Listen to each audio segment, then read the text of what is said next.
পশ্চিমবঙ্গের রাজ্যপাল ছিলেন, সেটা একটা সাংবিধানিক পজিশন ছিল।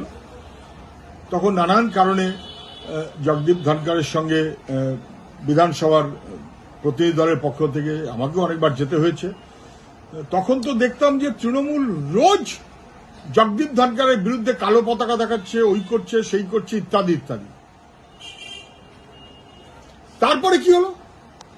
হঠাৎ করে মুখ্যমন্ত্রী চলে গেলেন দার্জিলিং, আসামের মুখ্যমন্ত্রী চলে আসলেন দার্জিলিং, রাজ্যপাল জগদীপ ধনখড় চলে গেলেন দার্জিলিং। তিনে মিলিয়ে ত্রয়স্পর্শ হয়ে গেল যে রাজ্যপাল তৃণমূলের প্রবল আপত্তি ছিল কি ছিল না সেটা সবাই বুঝতে পারছেন, উন্নীত হলেন মমতা ব্যানার্জির সাহায্যে এবং হেমন্ত বিশ্ব শর্মার সাহায্যে। হলেন যখন উপরাষ্ট্রপতি, তারপর সেখানে উনি যা করেছে সব ঠিক করেননি, কিন্তু ওকে পদত্যাগ করে চলে যেতে হলো কেন?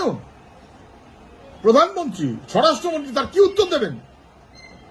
ইমপিচমেন্টের ভয় দেখানো হয়েছে, খুশি মতন কাজ করিয়ে নিয়েছে উপরাষ্ট্রপতিকে দিয়ে, তারপরে তাকে ইমপিচমেন্টের ভয় দেখানো হয়েছে, নাকি অন্য কিছু করা হয়েছে, নাকি জবরদস্তি করা হয়েছে? ওনার প্রবেশেও, উপরাষ্ট্রপতি পদে প্রবেশেও নাটকীয়তা, উপরাষ্ট্রপতি পদ থেকে ওনার প্রস্থানেও নাটকীয়তা। বিজেপি তৃণমূল দুজনের সংমিশ্রণে এই নাটকীয়তাটাই বাংলা দেখছে, ভারত দেখছে।